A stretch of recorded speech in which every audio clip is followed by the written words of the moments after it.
Sir, mainit na naman ang usapan sa balita tungkol sa impeachment. Gusto nilang patalsikin ang isang mataas na opisyal. Pero may kumakalat na balita na minsan daw, sinasadya mismo ng opisyal na ipa-impeach ang sarili niya.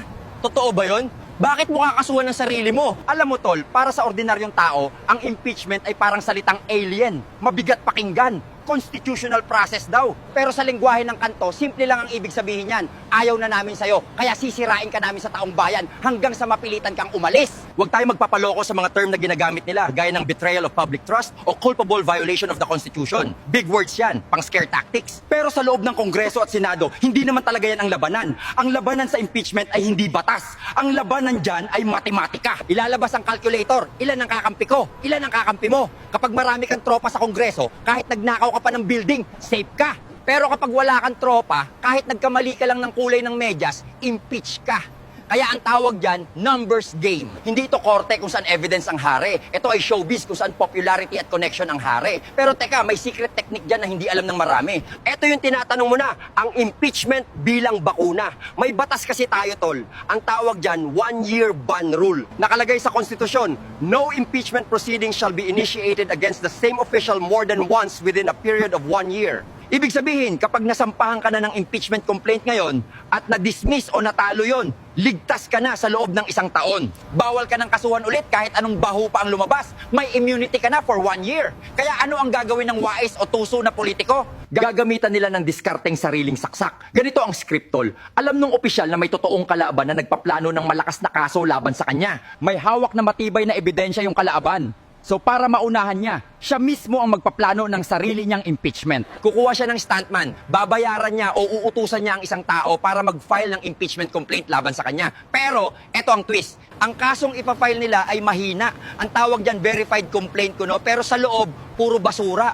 Walang ebidensya. Puro sabi daw ni ganito, malatabloid lang ang laman. Bakit? Para siguradong mabasura. Pagdating sa Kongreso, sasabihin ng committee, ay walang kwenta tong complaint na to. Dismiss! Siyempre, tuwang-tuwa yung opisyal. Kunwari, vindicated siya. Pero ang tunay na saya niya ay dahil triggered na ang 1-year ban. Dahil may nag-file na kahit pakawala niya lang, ay na-dismiss na. Yung totoong kaaway na may hawak na matibay na ebidensya, nga, hindi na sila pwedeng mag-file. Kailangan nilang maghintay ulit ng 1 taon. Ang galing, di ba?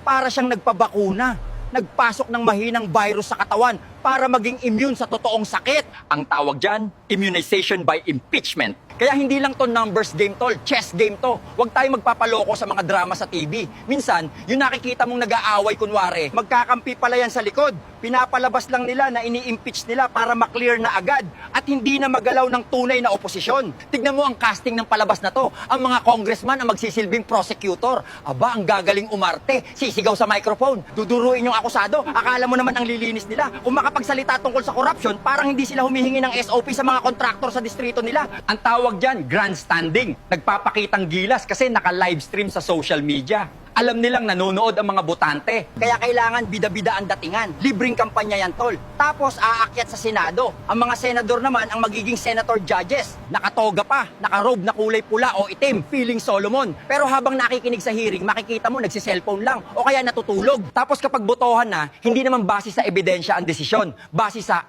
kaalyado ko ba to? O kaya kalaban ba to ng partido ko? Ang hustisya, nagiging partisan politics. Kung kapartido kita, not guilty. Kung kalaban kita, guilty. Ganun lang kasimple. Sayang lang ang laway ng mga abogado. At ang kawawa dito, tayo. Tayong mga audience na nagbabayad ng entrance fee. Alam mo ba kung magkano ang ginagastos sa isang impeachment trial? Milyon-milyon araw-araw. Bayad sa kuryente ng Senado, bayad sa staff, bayad sa security, bayad sa merienda nila. Habang sila nagbabangayan sa aircon, tayo sa labas, namumroblema sa presyo ng bigas na hindi bumababa. Namumroblema sa traffic na hindi gumagalaw. Imbis na gumawa sila ng batas para pababain ang presyo ng gasolina, ayun, busy sila sa pagpapatalsik sa isa't isa, busy sila sa pag-aagawan ng pwesto at pagpapabakuna sa sarili nila laban sa kaso. Sayang ang oras, sayang ang pondo. Minsan mapapaisip ka, bakit ba nila ginagawa to? Dahil ba mahal nila ang bayan? Dahil ba gusto nilang linisin ang gobyerno? Sus, kwento nyo sa pagong. Ginagawa nila yan kasi may gustong pumalit. Ganun lang naman yun eh. Agawan ng trono. Gusto nilang bakantehin yung upuan para yung manok naman nila ang umupo.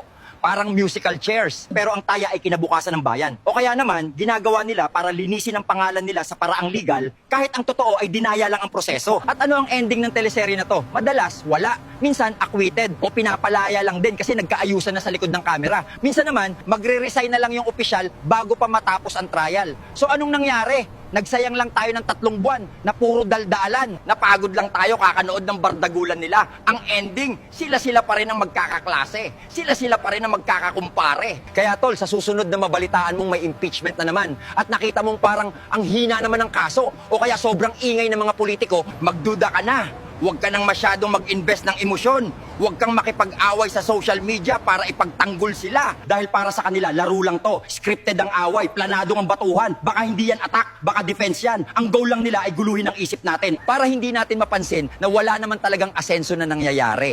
Kaya kung tatanungin mo ako kung ano ang tamang tawag sa proseso na yan, yung proseso na ginagamit ang oras ng bayan para sa personal na kalokohan, yung palabas na magastos pero walang silbi ang ending, simple lang tol. Ang tawag dyan, dramang gastos, puro arte, puro nakaw, ubus pera, walang kwenta. Ginagago lang ang bayan. Kaya ang award na bagay sa inyo ay Best Actor at Best Actress sa kahayupan. Mga hudas!